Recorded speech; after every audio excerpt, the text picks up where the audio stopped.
In 2004, Hollywood told you the story of Troy. Brad Pitt as Achilles, Eric Bana as Hector, Orlando Bloom as Paris. 1,000 ships, a wooden horse, a city in flames. It was a spectacle. It was entertaining. It made hundreds of millions of dollars. And it got almost everything wrong. Not the small details, not the costumes or the dialogue or the liberties that every historical film takes with its source material. The big things, the fundamental things, the things that make the real story of Troy not just different from the movie, but infinitely more fascinating. Because here is what the movie doesn't tell you. Troy was real. Not as a myth, not as a legend, not as a poet's invention, as a real city, with real walls, real streets, real people who lived and died inside it. A city that archaeologists have found, excavated, and studied for over 150 years on a hill in modern Turkey, overlooking the Aegean Sea. And the war that destroyed it, if there was a war, and the evidence suggests there was nothing like the 10-year siege of two armies fighting over a beautiful woman. The real story of Troy is a story about the collapse of an entire civilization, about a world so interconnected and so prosperous that when it fell everywhere simultaneously, about a catastrophe so complete that it sent humanity into a dark age that lasted 400 years.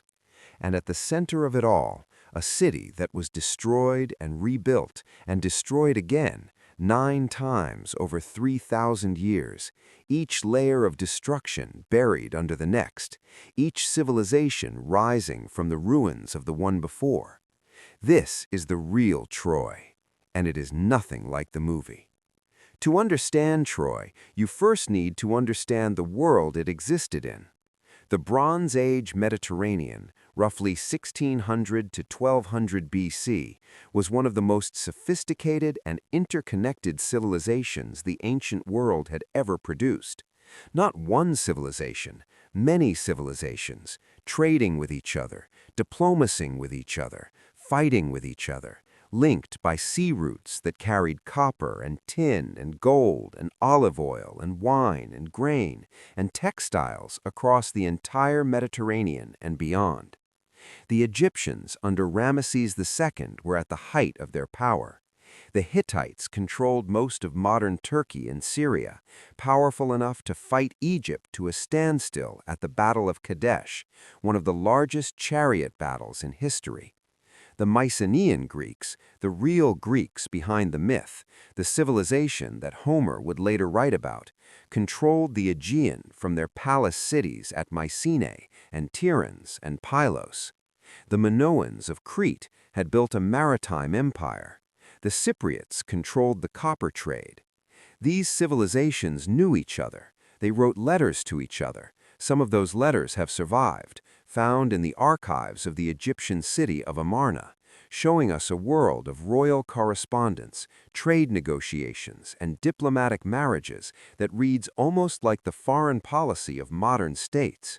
And at the entrance to the Dardanelles, the narrow strait that connects the Aegean Sea to the Black Sea, controlling the trade route between Europe and Asia, sat a city, a wealthy city, a strategically crucial city, a city that had been in the same location for over 1,000 years before the supposed time of the Trojan War, a city that the ancient Greeks called Ilion, that we call Troy. For most of human history, Troy was considered a myth. The Iliad, Homer's epic poem about the Trojan War, composed sometime around 750 BC, was treated as magnificent literature, but not as history. The gods intervening in human battles, the heroes fighting with superhuman strength, the 10-year siege of a single city over the abduction of one woman, these were the elements of myth, not the sober record of real events.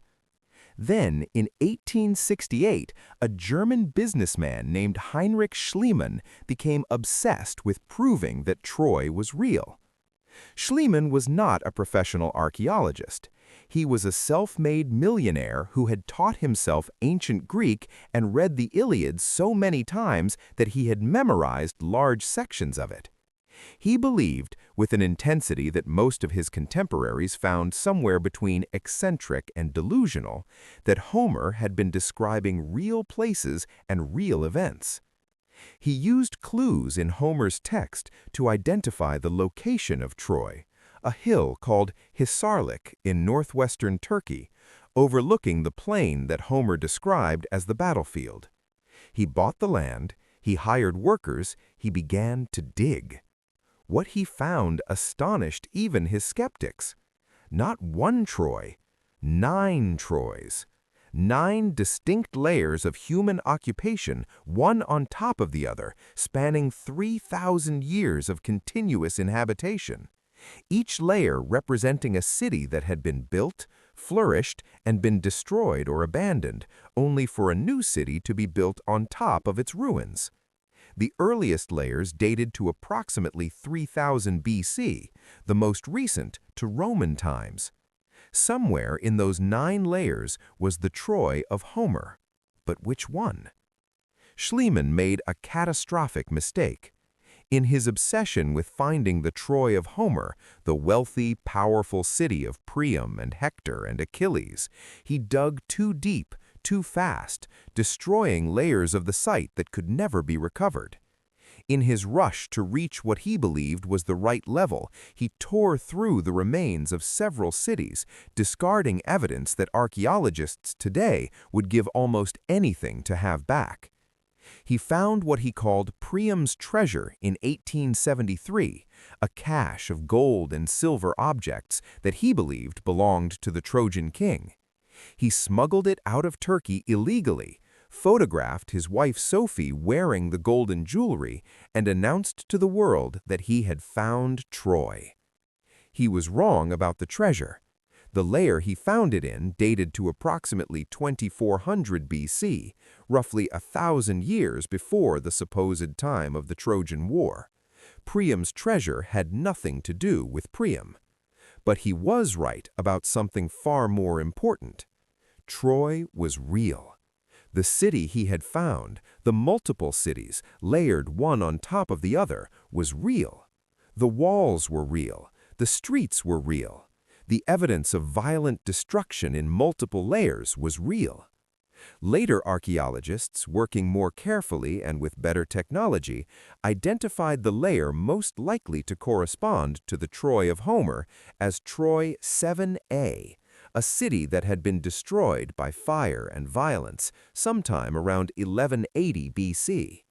The date fits, the evidence of destruction fits, the location fits, and the destruction of Troy 7A fits into something much larger and much more terrifying than a war over a beautiful woman.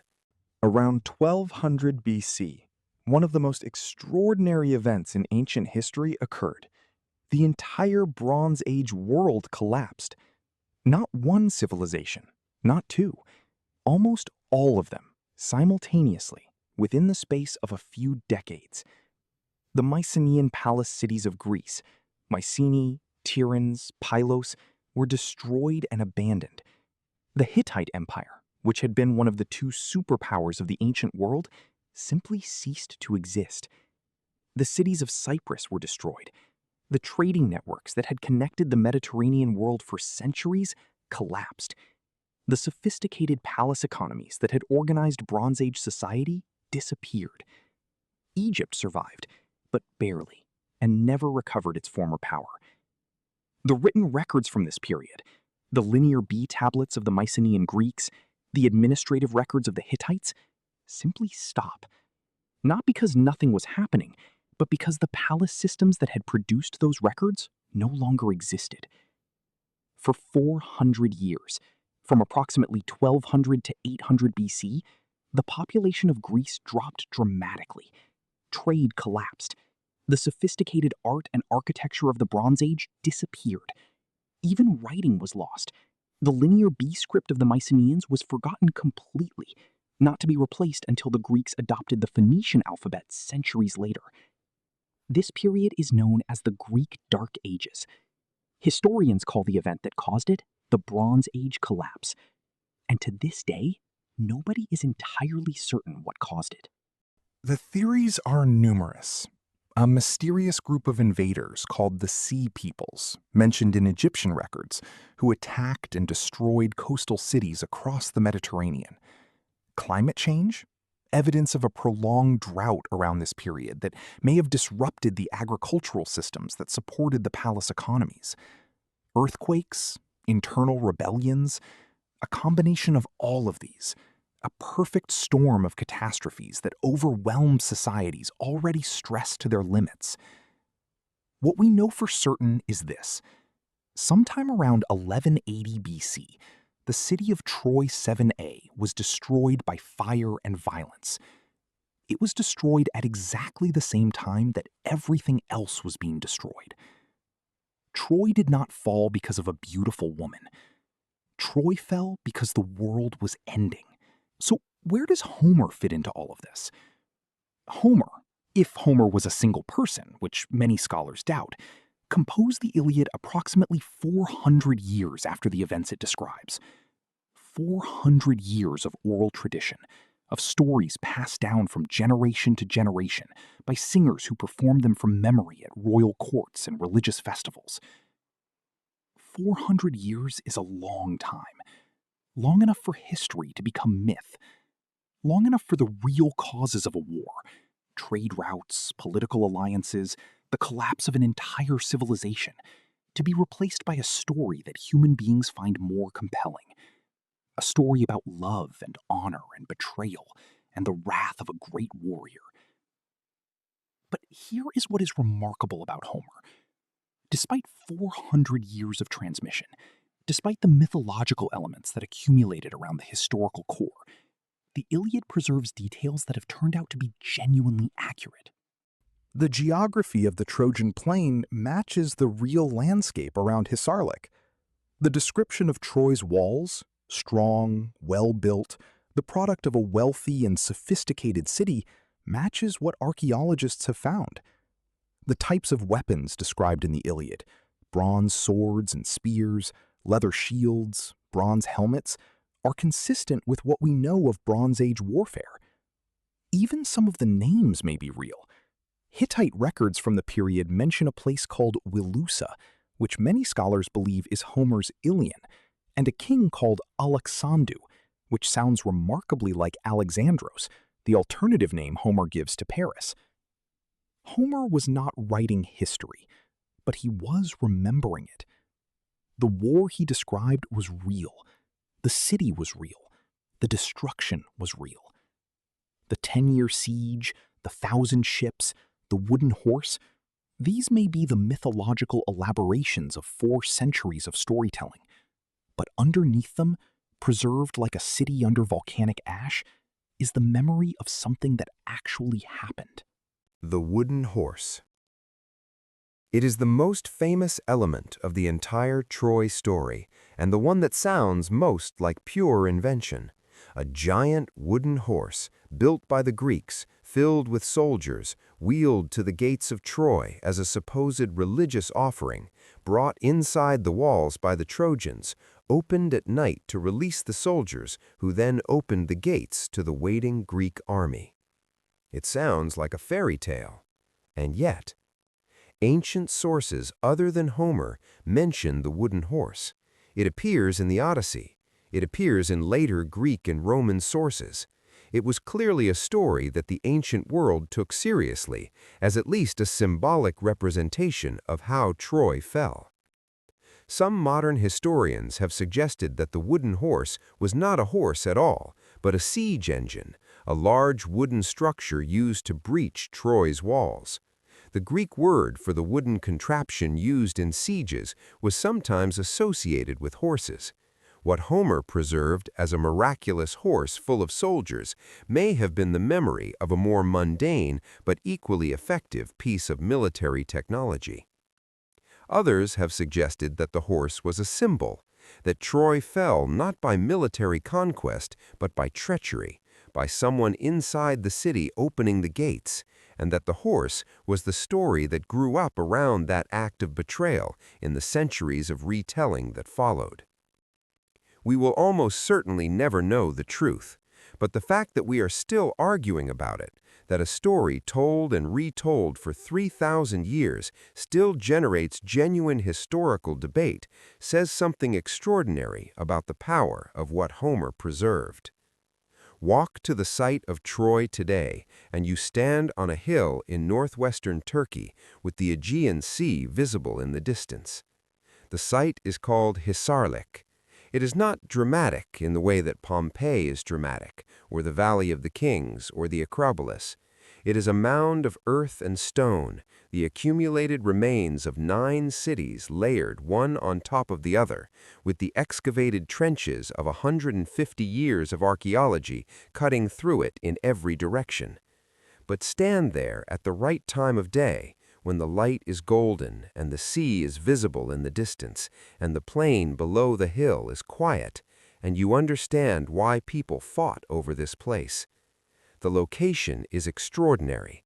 The Strait of the Dardanelles visible to the north, the Aegean to the west, the fertile plain of the Scamander River stretching out below. Anyone who controlled this hill controlled the trade route between the Mediterranean and the Black Sea. Whoever held Troy held the keys to an entire world of commerce. This was not a war over a beautiful woman. This was a war over the most strategically important piece of real estate in the Bronze Age world. Helen of Troy, if she existed at all, was the story that human beings told themselves about why the war happened, because a war over trade routes and strategic geography is complicated and forgettable. A war over the most beautiful woman in the world, launched by a king whose honor demanded satisfaction, fought by the greatest warriors who ever lived, that is a story worth remembering. And so they remembered it for 3,000 years. Here is what we know and what we don't know. We know that a city existed on the hill at Hisarlik for over 3,000 years. We know that one of those cities, Troy 7a, was destroyed by fire and violence around 1180 BC, at the same time that the entire Bronze Age world was collapsing. We know that the location of Troy gave whoever controlled it enormous strategic and commercial power. We know that the Mycenaean Greeks had the ships, the military capability, and the motivation to attack such a city. We know that Homer, writing 400 years later, preserved a memory of something real, a war, a city, a destruction, wrapped in the mythology and storytelling conventions of his time. What we don't know is whether the Trojan War happened exactly as Homer described. We don't know if Achilles was a real person. We don't know if Helen was real. We don't know if the wooden horse was real. What we do know is that the story Homer told, the story that has been read and performed and retold and reimagined for 3,000 years, that gave us the Iliad and the Odyssey and the Aeneid and countless retellings in every medium human beings have ever invented, that story came from somewhere real. From a real city on a real hill overlooking a real sea. From real people who lived and fought and died there. From the memory of a world that collapsed so completely that the people who survived it spent the next 4 centuries trying to make sense of what had happened. They made sense of it by telling stories. And the greatest of those stories begins with a goddess and an apple and the most beautiful woman in the world, and ends with a city in flames. And it is nothing like the movie. Leave a like if this story changed how you see one of the oldest tales ever told. Subscribe for weekly videos on the greatest untold stories from the ancient world. See you in the next one.